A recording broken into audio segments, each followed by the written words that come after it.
In November 2018, John Allen Chau, a 26-year-old American missionary, embarked on a dangerous and illegal journey to North Sentinel Island, a remote and isolated part of India's Andaman and Nicobar Islands. The island is home to the North Sentinelese tribe, a group believed to be among the last uncontacted people on Earth.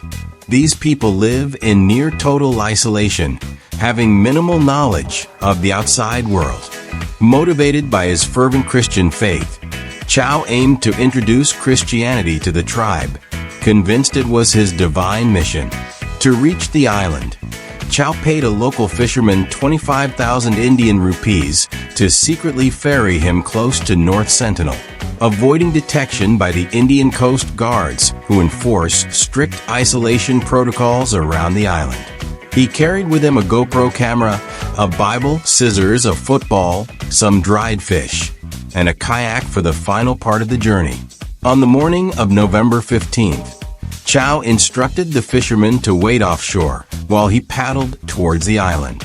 He saw signs of habitation, voices, and structures, and soon encountered two Sentinelese men armed with bows and arrows. Undeterred, Chau greeted them with a mixture of religious messages and offerings. "My name is John. I love you and Jesus loves you. Jesus Christ gave me the authority to come here to you." He tried to offer them some fish, but the men immediately prepared to shoot arrows at him. Panicked, Chau retreated. Later that day, Chau made a second attempt to approach the island, this time landing on the north shore, where he spotted about 6 Sentinelese shouting in his direction. Not understanding their language, he tried mimicking the few sounds he could identify, which made the Sentinelese laugh. Encouraged, he left gifts, including a football, while maintaining a cautious distance. A young child and a girl, both armed with bows and arrows, watched him from the shore. As Chau attempted to talk to the child, a Sentinelese man stole his kayak, leaving him stranded. Moments later, the child fired an arrow at Chau, which struck the Bible he was holding. Once again, Chau barely escaped by swimming back to the fisherman's boat. That night, in his diary, Chau expressed doubt and fear. He wrote, "Lord, is this island Satan's last stronghold?" and questioned if he was walking into a death trap. His faith, however, kept pushing him forward. On November 16th, he penned a letter to his family, stating that while they might think he was crazy, he believed his mission to bring the word of Jesus to the Sentinelese people was worth the risk, even if it cost him his life. He asked that in the event of his death, his family not blame the islanders. The next morning, Chau made his final attempt to reach the island. The fisherman, from a distance, saw the tribe burying a body on the beach, later confirming it was Chau's. This tragic encounter highlighted the dangers of trying to contact the North Sentinelese, a people whose isolation from the world may date back as far as 10,000 to 30,000 years. According to anthropologists, the Sentinelese are descendants of humans who migrated from Africa tens of thousands of years ago. Their isolation has left them with no immunity to common modern diseases, which could be devastating if introduced.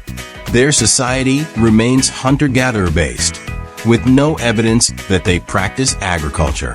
They live in simple huts, use small canoes for fishing, and survive by hunting, fishing, and gathering. Historically, the first recorded mention of the Andaman and Nicobar Islands comes from the 2nd century AD, when Roman mathematician Claudius Ptolemy described them as islands of cannibals. Over the centuries, several explorers and travelers, including Chinese and Arab voyagers, perpetuated the belief that the islanders were cannibals, though this claim has never been substantiated. The British colonial period brought more detailed records of the Sentinelese. In 1867, Survivors of a shipwreck on the island were attacked by the tribe, but were later rescued by the British Navy. In 1880, British officer Maurice Vidal Portman led an expedition to the island, capturing an elderly couple and 4 children in an attempt to civilize them. The elderly couple soon died from disease, and the children were returned to the island, likely carrying pathogens that could have devastated the tribe's population. This incident may explain the tribe's hostility towards outsiders ever since. Attempts to contact the tribe continued throughout the 20th century. In the 1960s, Indian anthropologist Triloknath Pandit led several expeditions, leaving gifts like coconuts and iron tools. But communication remained impossible. The tribe used bows and arrows to repel intruders, and even attacked a pig left as a gift. However, in 1991, for the first time, the tribe accepted coconuts from a visiting party led by anthropologist Madhumala Chattopadhyay. Despite this moment of peace, subsequent contact attempts have been met with renewed violence. In 1997, the Indian government adopted a policy of non-interference, prohibiting further attempts to contact the tribe. In 2004, following a devastating tsunami, Indian authorities checked on the tribe's welfare via helicopter, only to be greeted with arrows, indicating they had survived and were still hostile to outsiders. The tragic deaths of 2 fishermen in 2006 further reinforced the policy of isolation, establishing a 5-kilometer exclusion zone around the island. John Allen Chow's ill-fated mission was a stark reminder of the dangers of trying to contact the North Sentinelese. Based on the accounts of those who have observed them from a distance, the tribe appears healthy, with strong physiques and a sustainable lifestyle that allows them to live harmoniously with nature. They avoid overexploitation of resources and live in balance with their environment. There is no evidence to suggest that the tribe practices cannibalism, as earlier records claimed. Many people debate whether efforts should continue to integrate the Sentinelese into the modern world.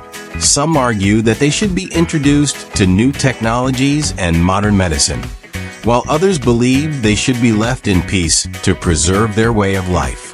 Introducing modernity often has disastrous consequences for isolated tribes, as seen with the Jarawa tribe in the Andaman Islands, who faced health issues and societal disruptions after contact with the outside world. Addiction to substances like alcohol and tobacco, exposure to new diseases, and the loss of traditional culture are just a few of the risks involved. Ultimately, protecting the Sentinelese from the outside world seems to be the most humane approach. Their isolation has allowed them to live sustainably and independently, free from the pressures and complexities of modern life. Contact, as history has shown, could threaten their survival, erasing not only their unique culture, but their very existence.